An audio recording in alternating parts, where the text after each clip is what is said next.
Ketika Mbah Hashim nyantri di Bangkalan, beliau diberi tugas mengurusi kuda milik Mbah Khalil, hingga kesempatan untuk ngaji pun tidak banyak. Suatu hari Mbah Khalil kedatangan tamu dari Jawa dan kebetulan beliau seorang kiai. Setelah tamu ditanya keperluannya apa, lalu tamu tersebut mengutarakan keperluannya kepada Mbah Khalil. Mbah Khalil, saya datang ke sini Kiai. Pertama niat silaturahmi, dan kedua saya hendak menikahkan putri saya. Berhubung dia sudah dewasa, kiranya patut saya carikan jodoh. Apalagi usia saya juga sudah ada di ambang pintu ajal, yang tak lama lagi Allah pasti memanggil ruh saya Kiai. Jika ada Kiai, saya mohon petunjuk dan izin Kiai untuk mencarikannya, tanya sang tamu tanpa berpikir panjang. Mbah Khalil langsung memanggil Mbah Hashim yang ada di belakang rumah beliau yang sedang mengurusi kudanya. Spontan Mbah Hashim yang mendengar suara gurunya memanggil, langsung lari tunggang langgang menghadap sang guru. "Iya Kiai, jenengan manggil saya?" tanya Mbah Hashim. "Iya," jawab Mbah Khalil. Tanpa banyak tanya lagi, Mbah Hashim langsung diam merunduk. Lalu Mbah Khalil berkata kepada tamu beliau, "Ini dia calon menantumu yang akan meneruskan perjuanganmu." Tamu pun terkejut, tegang, dan tak habis pikir sambil bergumam dalam hatinya, "Masa iya sih santri belasakan seperti ini akan mengurus pesantrenku? Saya tidak yakin bila anak ini banyak ilmunya." Di sisi lain, Mbah Hashim pun terkejut pula sambil bergumam dalam hatinya, "Masa iya ya Mbah Khalil tega akan menjodohkan saya dengan putrinya ulama yang begitu mulia dan santrinya banyak dan berwibawa serta alim." Mbah Khalil lalu menyambung dawuhnya, "Apa yang keduanya pikirkan? Sudahlah, kamu pulang saja dan siapkan selamatannya di rumahmu. 3 hari lagi akan nikah dilaksanakan, dan kamu Hashim kembali ke belakang," jawab Mbah Khalil. Mbah Hashim pun kembali ke tempat tugasnya dengan hati yang risau, pikiran kacau balau dan perasaan galau, sembari bertanya-tanya dalam hati kecilnya, "Bagaimana saya bisa menjalani ini semua? Kenapa guru tidak memberitahu saya sebelumnya, atau paling tidak menawarkannya?" Gundah gulana, bimbang ragu, dan bingung terus berkecamuk dalam pikiran Mbah Hashim. Di saat-saat seperti itulah hidayah Allah ditampakkan.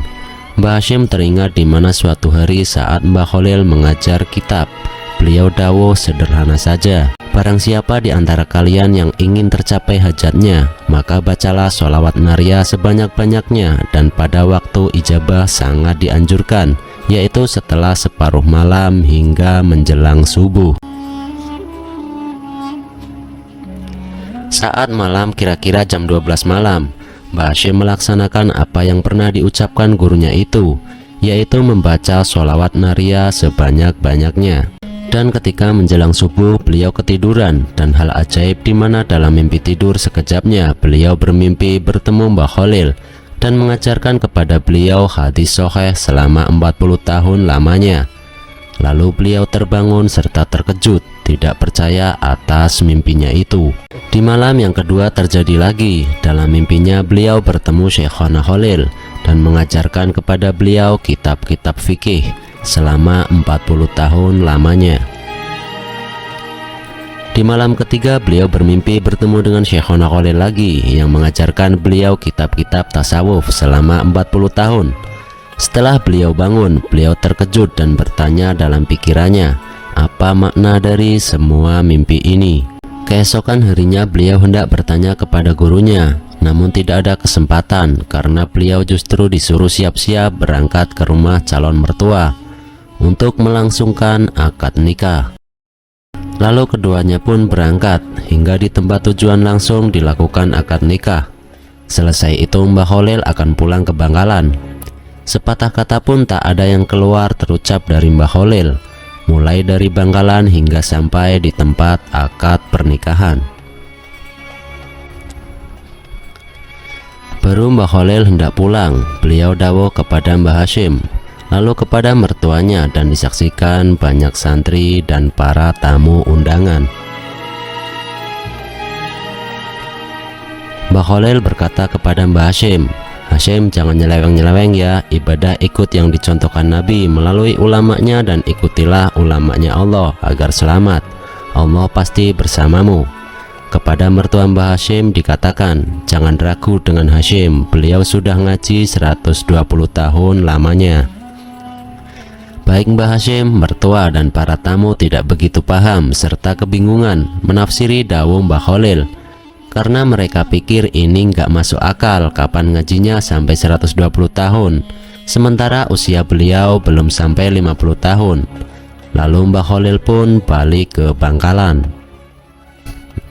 Esoknya Mbah Hashim diuji mertuanya, sembari ingin membuktikan sealim apakah menantunya yang dijagokan gurunya itu. Dan beliau pun dengan agak gugup berada di masjid, sementara di tempat yang biasa mertuanya duduk sudah disediakan 2 kitab tafsir dan hadis. Sudah disiapkan ujian membaca kitab.